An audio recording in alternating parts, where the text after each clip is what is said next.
সুন্দর করে রাখা, সুন্দর করে রাখা।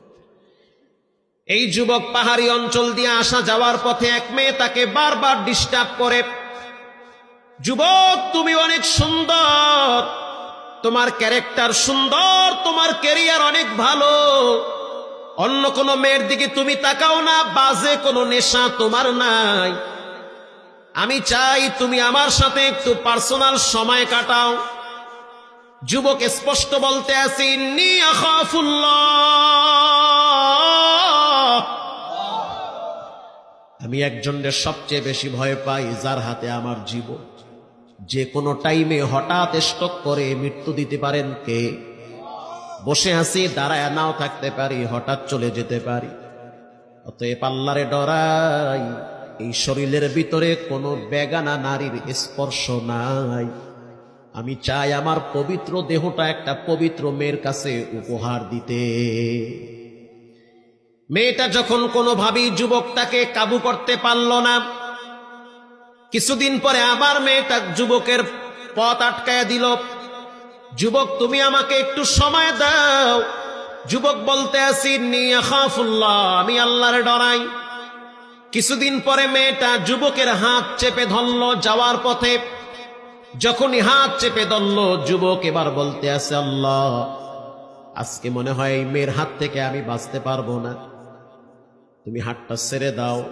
মেয়েটা বলতে আছে, যদি আমাকে সময় না দাও তাহলে আমি সবাইকে বলবো তুমি আমাকে এখানে খারাপ কাজ করার জন্য হাত বাড়িয়েছ।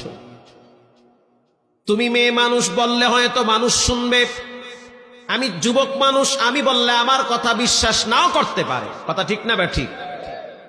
কারণ তোমার আলগা চোখের পানি দেইগা মানুষ বইলা যাবো গা। আর আমি কদ্দুর ভালো আছি কদ্দুর খারাপ আছি মানুষ এটা বুঝবো না, ডাইরেক্ট আমার দিকে খারাপ আঙ্গুল তুলবে। এবার মেয়েটা বলতে আছে, চলো পাহাড়ি অঞ্চলের নিচের দিকে, তোমার সাথে আমি পার্সোনাল সময় কাটাবো। যুবক বলতে আছে, তুমি আমি দুইজন, মাঝখানে কিন্তু শয়তান বসা আছে, শয়তান চাবে তোমার আমার মাঝখানে ফুসলায়া খারাপ কাজের দিকে ধাবিত করতে। আমি আল্লাহরে বড় ভয় পাই, কারণ আল্লাহর জাহান্নামের আগুন বড় কঠিন আগুন। আমি আমার মায়েরে নিজের হাতে কবরে রাখছি,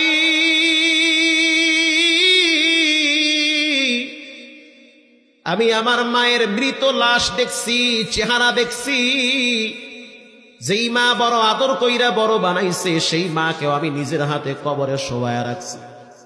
আমার আব্বাও বুড়া হয়ে গেছে, কোন সময় না জানি বাবার লাশ আমার ঘাড়ে চলে আসে। অতএব আমিও কবর পথের যাত্রী, কোন টাইমে না জানি আমার রব আমারে ধাক্কায়া কবরে ফালায়া দেয়। সাময়িক মজা নেওয়ার প্রয়োজন নাই, সময় হোক বিবাহ শাদী করে নিব, নাসরবান্দি ছাড়তে রাজি না। যুবক এবার চোখের পানি ছেড়ে বলতে আছে, আল্লাহ এতদিন পর্যন্ত আমি আমার জওয়ানিকে হিফাজত করেছি, আল্লাহু আকবার।